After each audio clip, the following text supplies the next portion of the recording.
Ողջույն սիրելիներ,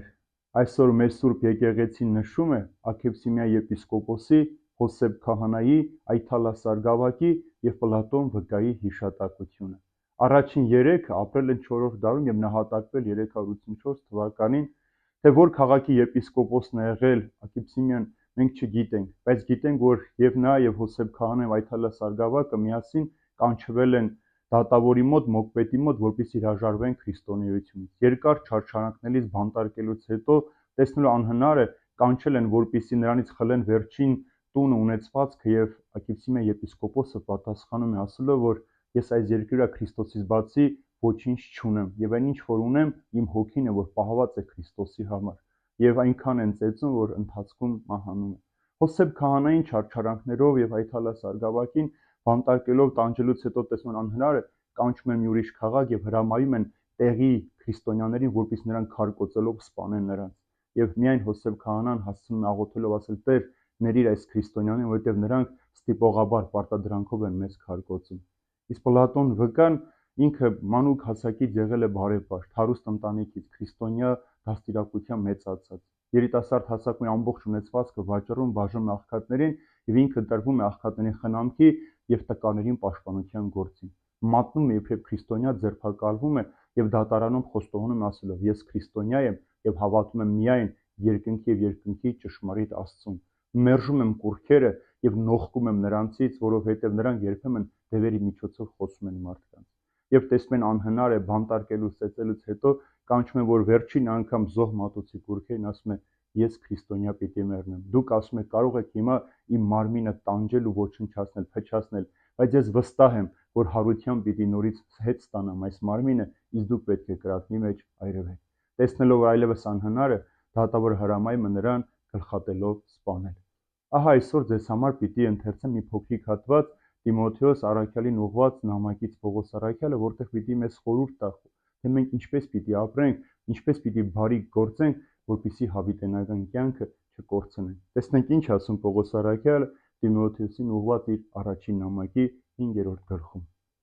Այս աշխարհի հարուստներին պատվիրիր, որ չհպարտանան եւ չապավինեն սնոտի հարստությանը, այլ Աստծուն, որ մեզ առատապես ամեն ինչ տալիս է վայելելու համար։ Պատվիրիր բարիք գործել, բարի գործերով հարստանալ, լինել առատաձեռն, բարեսեր, իրենց ունեցածից ուրիշին էլ բաժին հանել, իրենց համար բարի հիմք դնելով հանդերձյալում, որպեսզի ձեռք բերեն ճշմարիտ կյանքը։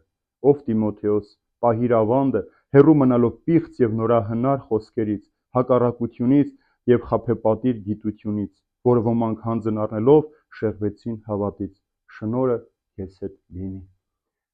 Ինչու է այսպես խոսում Պողոս առաքյալը, սիրելիներ։ Բոլոր այն մարդիկ, ովքեր քրիստոնյաներին կանչում էին հրաժարվել տալու ճշմարիտ Աստծո երկրպագություն եւ կուռքերին երկրպագելու, պաշտոնյաներ էին, հարուստներ էին, դատավորներ էին, իշխաններ, թագավորներ ու կայսրեր։ Սրանք բոլորը հարուստներ էին, բայց այս մարդիկ ապավին են իրենց իշխանության ու հարստությանը։ Մեկ ուրիշ տեղ Պողոս առաքյալն ասում է, ինչու է մահվան վճիռը կախված մարդու գլխին, ասում է, նրա համար, որ մարդը սովորի ինքն իրեն չապավինել, այլ ճշմարիտ Աստծունով հարությունը տալու մեռելներից։ Մենք մարդիկս շատ հաճախ ենք պարծենում մեր փոքրիկ ձեռբերումներով, հպարտանում ենք եւ երբեմն այդ սնոտիապաշտությամբ տարվելով մոռանում ենք, որ Աստված մեզ ամեն ինչ լիուլի է տվել։ Այս կյանքում ինչ որ տրված է մարդուն, տրված է նրա պետքերի եւ վայելքի համար, բայց մարդը երբեմն դառնում է գերի։ Գիտեք, մարդ բառը երբ որ հետ ենք կարդում, դառնում է դրամ։ Երբ որ մարդը ինքը իր էությամբ վերածվում է դրամի, ինքը դառնում է դրամի ծառան։ Դրամը, փողը, հարստությունը տրված է մարդուն բարիք գործելու համար, բայց երբ որ մարդը ինքն է դառնում այդ դրամի ծառան, ինքը այլևս կորցնում է պատկերը, նմանությունը, սրբությունը, արդարությունը, ճշմարտությունը եւ բարիք գործելու, բարեսեր լինելու, առաքինի լինելու, աղքատներին խնամելու փոխարեն ամեն ինչ փորձում է իր համար։ Եվ դրա համար ասում է. «Ինչ օգուտ ձեզ Հիսուս, երբ որ դուք ամբողջ աշխարհը շահեք, բայց ձեր հոգին կորցնեք»։ Ով որ ասում է ամեն ինչ թողնում է ինձ համար այս աշխարհում, նա գտնում է հավիտենական կյանքը։ Մենք շատ բան կարող ենք գտնել այս աշխարհի մեջ։ Բոլոր տեսակի փառքերին կարող ենք հասնել, բոլոր տեսակի իշխանություններին կարող ենք հասնել, բայց կարող ենք կորցնել մեր հոգին։ Այն միակ սեփականությունն է, որ մարդուն է։ Միակ հարստությունը մարդու եւ իր սեփականությունը իր հոգին է։ Եվ այդ սեփականության համար է պայքարում չարը, որպեսզի գողանա։ Տեսեք այսօրվա պատասխանը Պլատոն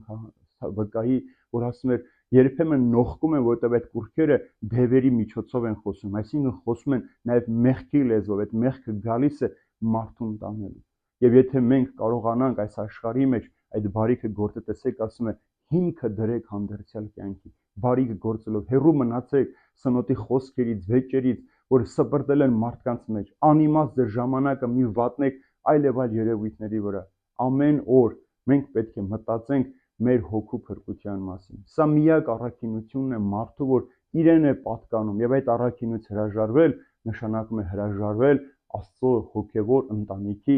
զավակը եւ ներկայացուցիչը լինելու։